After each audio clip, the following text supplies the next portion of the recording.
Hola, buenos días, ¿qué tal? Bueno, nos encontramos con el licenciado Rafael Ramírez, por segunda ocasión, en esta segunda entrevista. Vamos a tratar un poco sobre los mecanismos de la moral, los resortes que impulsan al desentendimiento moral en su empresa, si está conscientes de ellos, cuáles son las estrategias a tratar. Y pues bueno, que nos platique un poquito más o menos acerca de esto.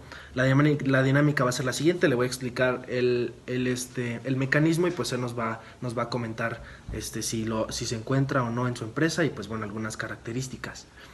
El primero de los mecanismos es el siguiente, es la justificación moral. Es misma que puede entenderse del siguiente modo. La persona implicará en una situación que considere injusta siempre y cuando su actuación repercuta en la generación de un mayor bien para la mayoría. Bueno, esa parte, todo lo que se refiere a la moral nunca en el negocio nos da mucho tiempo de pensar en ello. Ahorita que mencionan el concepto, pues siempre tenemos un poquito de esa parte de la justificación. Este, eh, Dado que la velocidad con la que a veces tenemos que tomar alguna decisión, no nos detenemos a evaluar algunos elementos, de tal manera que siempre nos acabamos justificando, pero es un mecanismo hasta cierto punto natural del ser humano, o bueno, por lo menos del cerebro, de que hay cosas que hacemos de manera cotidiana, algunas de nuestras actividades, si fuéramos totalmente conscientes de que algo no es saludable o sano, en este caso para la empresa, pues no lo haríamos. Sin embargo, nos acabamos justificando. Pero tiene que ver, me parece, con un tema más del comportamiento del cerebro, que es en ese sentido un poquito impredecible y que siempre nos acaba dando una respuesta para justificar nuestros actos. Y pues bueno, eso sería sobre el primer mecanismo. Ahora te voy a explicar un poco del segundo. Es etiquetado como el eufemismo de las acciones, lo cual equivale a hipersimplificar la situación injusta. Quienes encuentran este mecanismo una razón para no actuar. Dirán, no tiene sentido que me meta en lo que no me llaman, porque viéndolo con detenimiento la situación no es tan grave como pensaba. Es decir, a lo mejor algunos empleados que no que prefieren no hacer nada, están viendo la situación o el desentendimiento moral de alguien más y prefieren no incurrir en ello porque pues bueno, prefieren no meterse en problemas. Sí, sí, mira, eso pasa muy seguido, sobre todo cuando pues todas las personas tenemos situaciones personales en las familias, y en ocasiones esas situaciones afectan el comportamiento del individuo. Las personas que trabajan con nosotros pues no están exentas de tener pues sus pequeños o grandes problemas, y muchas veces nosotros, en el ánimo de la productividad, haces caso pues omiso de algunas de las situaciones que a las personas se les presentan. Porque llegó tarde, a ti te preocupa que llegó tarde, no la causa de que llegó tarde. Siempre acaba uno diciendo como jefe que pues tiene que levantarse más temprano, tiene que prever que habría tráfico o que iba a tener algún posible situación en el camino, pues mejor que se previniera para llegar un poco más temprano. Y nos hacemos pues un poco de la vista gorda, diríamos en términos coloquiales, porque en ocasiones esas situaciones de otras personas que sí nos afectan al desempeño de la empresa, pero no las tomamos en cuenta, porque pues exactamente no es mi problema, pues el que lo resuelva como él pueda. Eso es muy normal, yo creo, por lo menos en esta organización, que nos suceda. Yo sí soy mucho de ese estilo de no involucrarme de manera personal con las personas que nos apoyan en el negocio. Entonces sí, yo sí creo que ocurre de manera muy seguido, ¿no? Que yo personalmente caiga en esta situación de que no le doy tanta relevancia, y siempre trato de literalmente no enterarme a veces de la vida de otras personas o de sus situaciones, porque también eso me causa a mí un conflicto pues personal, ¿no? El tratar de entender y darle oportunidad de que llegue tarde o que falte, porque pasamos a otro tema que tiene que ver la productividad. Si una persona le autorizas faltas o retardos, se convierte en un problema para el resto de las personas, porque otra vez el tema de la justificación, las demás personas no lo entienden y tal vez su justificación es diferente para cada uno. Sin embargo, todos quieren el mismo derecho de llegar tarde o de no asistir al trabajo o de no hacer cosas.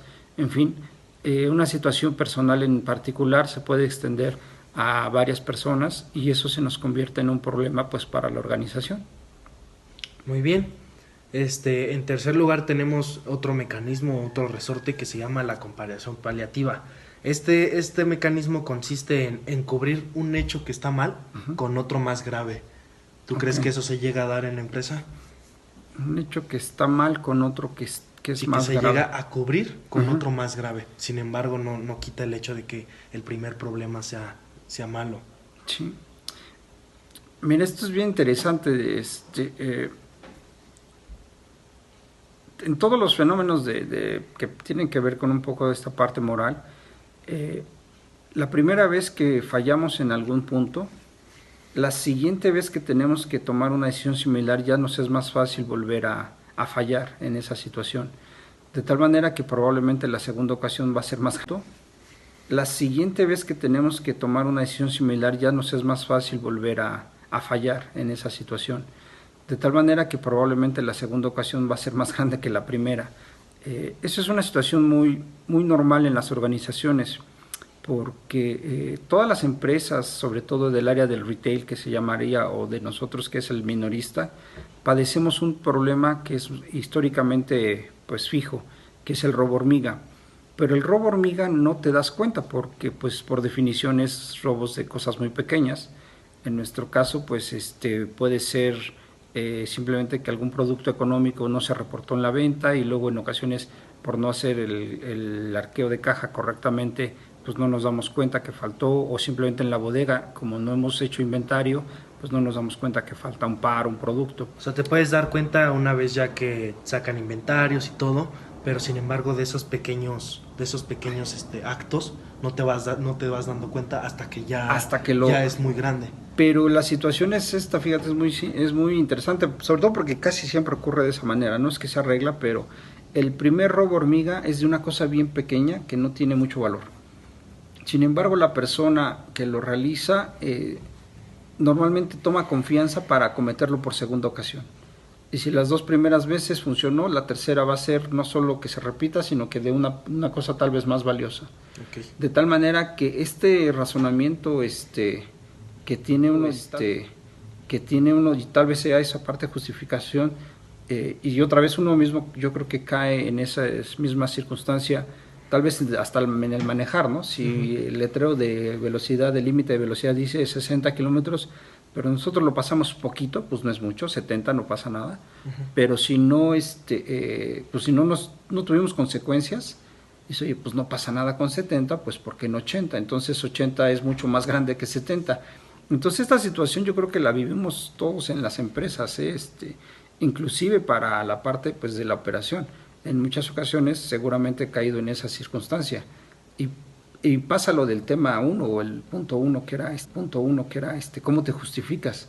Alguna respuesta yo me doy. Sí, podrías decir, yo voy a exceder el límite porque llevo prisa, tengo alguna necesidad que se tiene que atender ya, y pues ahí es donde entra este mecanismo, ¿no? Y no es fácil resolverlo, ¿no? Sobre todo porque son decisiones pues, casi instantáneas, entonces no puedes en ocasiones detenerte, es muy complicado. Y en el día a día de la organización seguramente tengo algunos eventos de estas características de las cuales pues no me detengo a pensar, y ese es un problema de los negocios de hoy en día, que tienes que tomar decisiones, te piden que tomes decisiones no solo buenas sino rápidas, y obviamente pues productivas, ¿no? Y sí creo que esa parte nunca nos detenemos a esto. En un momento te platico una anécdota que me acaba de pasar esta semana sobre esa situación. Si quieres continuamos y ahorita la asociamos con otras seguramente. Bueno, el siguiente mecanismo se llama la disolución de la responsabilidad. Algún ejemplo con esto es el famoso yo por qué, ¿no? O sea, muchas veces tú quieres regañar, no sé, a un empleado o así, pero ellos dicen, no es mi responsabilidad, yo no tengo que hacer esto, no forma parte de mi trabajo. Sin embargo, es un problema que pues es muy recurrente, ¿no? Sí.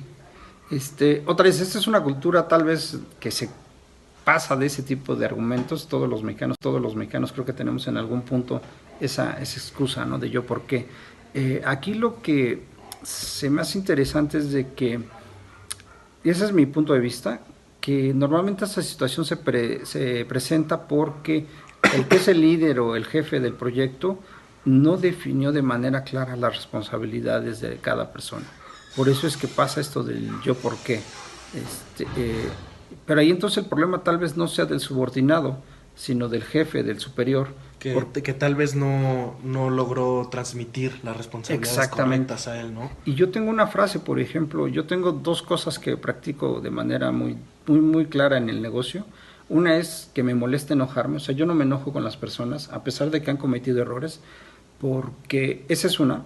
Y la otra es que los chicos no tienen derecho a equivocarse, las personas con las que trabajo no se pueden equivocar. Y no es precisamente que no se pueden equivocar, lo que pasa es que si ellos se equivocaron en algo, sí, yo estoy consciente de que el que tuvo la equivocación fui yo, porque yo no los capacité de la manera correcta. Entonces me hace injusto que yo tenga que regañar o castigar a alguien por algo que hizo si es que no fue entrenado o no fue capacitado. Sí, que no tenía los argumentos o las herramientas correctas para hacerlo. Ajá. Entonces, en eso regreso al punto inicial, que es yo no me enojo. ¿Por qué? Pues porque el que se equivocó fui yo, aunque ellos evidentemente fueron los ejecutores de esa equivocación. O sea, hablas más o menos como de una responsabilidad compartida, ¿no? Exactamente. Ahora sí, ya no... ahí sí me enojo, pero es muy raro porque pues tenemos que trabajar con chicos que tienen pues secundaria terminada, prepa a veces, cuando bien nos va. Entonces también hay ocasiones en que se han cometido errores que yo no los critico ni los califico de manera pues demasiado severa, porque el que se equivocó fui yo. En ese sentido trato de ser consciente de que las equivocaciones son mías, no estrictamente hablando de ellos. Ok, bueno, el siguiente mecanismo es el desplazamiento de la responsabilidad, es decir, la responsabilidad se la paso a alguien más, es decir, yo no me equivoqué, le doy la batuta a alguien más, ¿no? Entonces, no sé si nos puedas hablar sobre algún ejemplo. Mira, tiene que ver con el punto anterior, más común, de hecho, de lo que sucede en el negocio es eso, que alguien de los empleados me transfiere o a otra persona le transfiere la responsabilidad de lo que era su trabajo. Pero ahí lo que tengo que hacer siempre es revisar si yo fui el que los capacité bien o el que no los capacité bien, porque sí soy muy convencido de que la gente no se equivoca, la gente no fue bien preparada, básicamente es mi filosofía, ¿no? Sí. Por eso casi, o sea, yo no grito ni regaño, se me hace absurdo. Son estilos también de liderazgo, pero en ese sentido mi idea es que yo no los entrené o no les proporcioné toda la información para que no se equivocaran. Entonces, en ese sentido trato de que la responsabilidad sí que se traslade, pues también no lo acepto mucho. Y esto me pasa cuando hay conflictos entre dos personas, que una persona le dice a la otra yo no fui, fue él, o no era responsabilidad mía, era responsabilidad de ella. Y tengo también una frase ya muy hecha cuando se me presentan estos pues roces a veces entre el personal. Lo que yo siempre digo es, yo no estuve ahí, no te puedo creer ni a la persona 1 y tampoco le voy a creer a la persona 2. Lo que tengo que hacer es mejor casi dejarlo pasar, salvo que sea muy grave, y mejor pensar cómo prevenir para que no vuelva a ocurrir la siguiente ocasión. Pero sí, en ese sentido también trato de no entrar en conflicto con la gente para que la relación en el largo plazo con las personas sea pues exactamente más sana. Ok. Sí. Bueno, después tenemos la distorsión de las consecuencias. ¿Esto qué es lo que nos dice? Te equivocaste, cometiste el error, tienes las repercusiones que tienen que ser, y la persona se justifica diciendo no fueron tan graves como se pensaba, ¿no? O sea, ya no pasa nada porque pues las consecuencias pudieron ser más graves, sin embargo no fueron. Sí. Mira, esto nos pasa muy seguido, no sé, inclusive con cosas pues muy puntuales. No sé, algunos pagos de impuestos locales para el municipio. Normalmente no los pagamos tal vez en el tiempo que nos indica ahí el municipio. Sin embargo, ya el día que llegan a clausurarte, pues ves tú cómo lo resuelves y al final exactamente acabas pensando algo como lo que mencionabas. Dices, pues ni fue tan grave, fue algo volver al momento, pero no me detuve en un principio a hacerlo en el momento correcto, ¿no? En el mes adecuado, o tal vez ahorrarme, si es que hubo una multa, pues ahorrarme la multa. Esa parte sí sucede, no tengo un mecanismo como tal para prevenirlo. Reflexionando, debería de tener algo para que no se presentara con ese tipo de situaciones. Sin embargo, pues vaya, nos llega a suceder la carga de trabajo o simplemente se procrastina uno algunas actividades hasta que llegas al punto de que pues ni modo, lo tengo que hacer de esta manera y después te justificas, mira, pues no pasó nada en realidad, te salen bien las cosas y acabas justificándote una vez más sobre que no fue tan grave lo que no hiciste en este caso, ¿no? Uh-huh. ¿Sí? Sí, y bueno, por último, el séptimo mecanismo se parece mucho al pasado, sin embargo, ya se cometió el problema, uh-huh. El error, perdón, y lo que quieres es aparentar que las consecuencias no son tan malas. Okay. Es aparentar que las consecuencias no son tan malas, sin embargo sí lo son. Sí. ¿Entiendes? Entonces, ¿qué nos puedes comentar sobre esto? Mira, aquí lo que más o menos nos funciona en términos generales es de que, aunque yo soy el responsable en general de la operación de la empresa, sí tengo que entregarle resultados a una persona. En ese punto de entregar resultados es una ayuda, en términos muy sencillos, es de que si se hizo una compra equivocada o se cometió un error en alguna decisión, al final de cuentas, en este caso, como tenemos pensada la organización elemental del negocio, yo sí tengo que reportarle resultados a otras personas, que en este caso son mis padres, y finalmente existe un sistema de regaños, vaya, por decirlo de alguna manera, de entrega de cuentas, en el cual pues eso sí me limita, para que veas, en muchos casos, cuando hay cosas que han sido serias y que yo tengo que informarle a una tercera, en este caso mis padres, sobre ese resultado, sí me veo en este punto resuelto, la verdad, de manera positiva, porque aunque hayan sido malas decisiones o cosas pues malas, siempre acabo teniendo que exponer el por qué tomé una decisión y evidentemente el resultado negativo de esa decisión. Y pasa a gran escala, ¿no? Este tema de las noticias en nuestro país, ya que de pronto pasan cosas muy serias o actos muy malos y está el hit de la noticia y pocos días después sacan algo diferente para encubrir la noticia o cosas así, ¿no? Entonces yo creo que es como a escala, ¿no? Todos los mexicanos pasamos en algún momento por eso. Todos. Pero fíjate, lo que te decía es que el sistema que se tiene de pues, rendir cuentas ayuda mucho, porque como tú ya sabes que le vas a tener que entregar algún tipo de resultados a alguien en un periodo determinado, en las organizaciones grandes pasa así, existen los administradores, pero arriba de ellos están pues los accionistas y arriba de ellos están los directores del consejo de administración. Entonces estos mecanismos sí ayudan para tratar de minimizar esto, porque siempre estamos en la tentación. Y fíjate que es muy interesante lo que mencionas ahorita. En México yo creo que no tenemos un buen sistema de rendimiento de cuentas. Uh-huh. Entonces eso porque provoca corrupción Exacto. Y aquí entran todos estos mecanismos de desentendimiento moral. Exacto, y todo eso. Sí. Entonces, fíjate que ahorita que lo mencionas, pues sí es muy puntual ese tema del que ahí, de hecho, si revisas los casos recientes, todos los problemas de la economía mundial de épocas recientes han sido por una mala rendición de cuentas, y si analizas desde esta perspectiva de estos elementos, algún problema, pues no sé, casos de la banca hace 10, 11 años, que fue el problema de los bancos en Estados Unidos, seguramente vas a encontrar mucha información sobre este tipo de elementos, pero fue por la falta de rendición de cuentas. Ahí hay pues, cosas muy novedosas, habrá que exactamente actualizarse para que esto podamos, no solo desde el punto de vista un poco ético o moral, sino que tengamos inclusive documentado y más específico todo este tipo de situaciones y que nos permitan, no sé si pensar, porque a veces por las decisiones que tomamos no nos da tiempo de hacer ese razonamiento, pero sí acotarnos y muchas veces pues sin pensar. Pues bueno, ya para concluir esta entrevista, me gustaría preguntarte, ¿tienes alguna estrategia a futuro para combatir precisamente todo esto que acabamos de comentar? ¿Una estrategia general?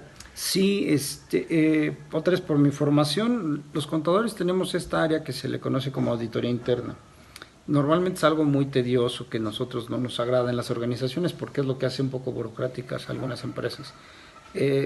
La prueba está que no he podido mejorar el desempeño de la empresa y una de las opciones, no sé si sea la respuesta, pero es una de las opciones que vamos a tomar, es esta, de tener un poquito más de rendición de cuentas, pero más específica, no solo mía, sino en cada área empezar a determinar. Por estructura, por escalones. Exactamente. Que cada quien sepa bien las responsabilidades que tiene que Y no solo la las cuentas que responsabilidad, tiene que rendir exactamente, a las demás exactamente, personas, ¿no? A un superior. Exacto. Okay. Entonces ese sí sería algo que estamos planteándonos, porque pues hay cosas que no hemos avanzado, y esta parte creo que es un punto, digo, desde el punto de vista de auditoría interna, que debemos de hacer para mejorar, porque creo que es de los detalles que no he podido o no he querido hacer, y tal vez sí entra uno de los mecanismos que me justifico en alguna otra cosa y no lo realizo, ¿no?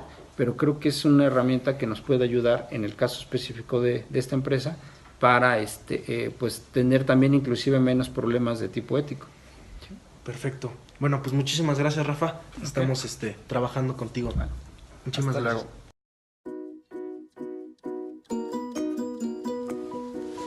Bueno, como conclusión, voy a contestar estas 3 preguntas.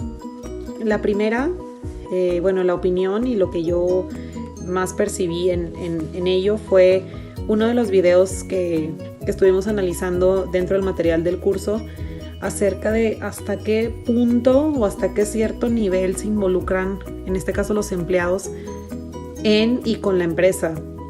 O sea, porque por ejemplo, en el caso donde se menciona que si por ejemplo a un empleado se le perdona el que haya llegado tarde, o el que se vaya antes, o el que falte, o que esté como cometiendo pues faltas dentro del trabajo, pues además de que no se debe, das pie a que otros empleados digan como ¿por qué a mí sí se me sanciona? O ¿por qué a mí no se me permite esto?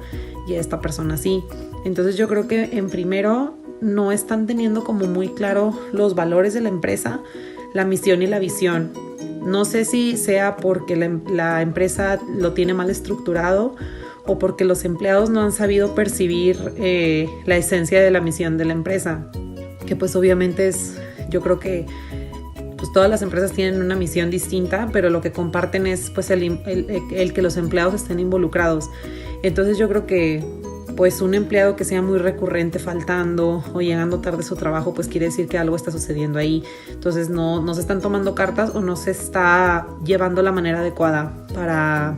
Bueno, mi conclusión individual en la parte de cómo el desentendimiento moral se relaciona con la corrupción profesional e institucional, pues bueno, como nos lo comentaba el licenciado Rafael, hay un mecanismo que él menciona y ejemplifica muy bien, donde si una persona comete una falta, en este caso un acto de corrupción, un pequeño acto de corrupción, puede volverlo a hacer, puede volver a incurrir en ese acto de corrupción, y por muy pequeño que sea, tarde que temprano la empresa va a sufrir las consecuencias, y pues bueno, los altos mandos se van a dar cuenta de la falta, ¿no?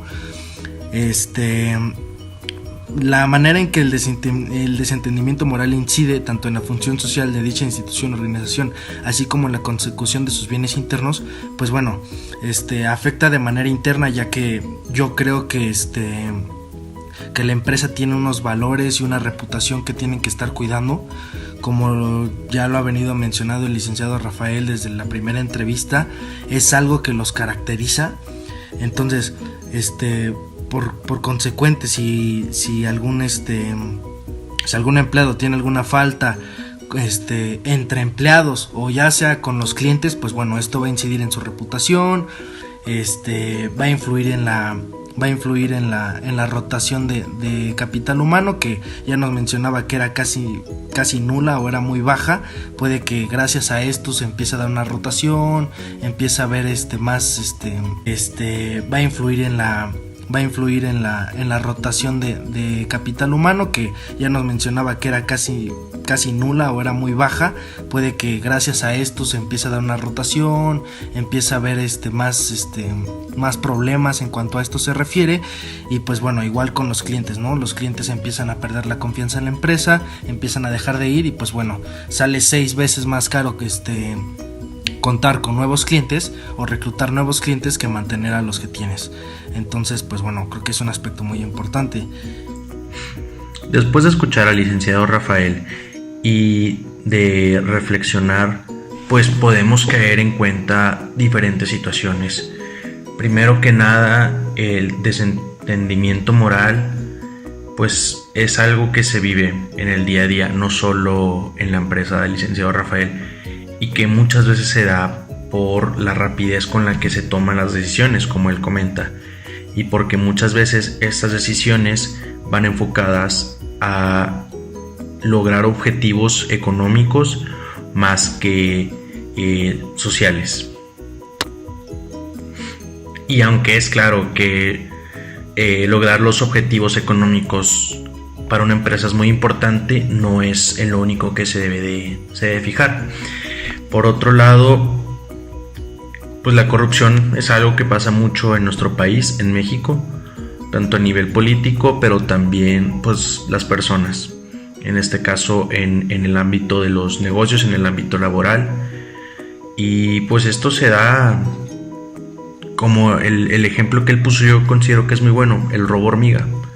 Se da con algo pequeño, un trabajador puede robar algo pequeño y pues la situación va escalando y puede generar robos, ya sean monetarios, de producto, de inventario, que realmente repercutan a la empresa de forma directa. Y este es uno de los que yo considero, no sé ustedes compañeros, que es uno de los costos pues más importantes, repercutir de manera económica en la empresa, pues lo cual a final de cuentas repercute en los dueños y repercute en distintos empleados, porque puede derivar a situaciones como hacer cortes de empleados o que tengan menos dinero para aguinaldos, como ejemplos, y también esto incurre en otros costos indirectos.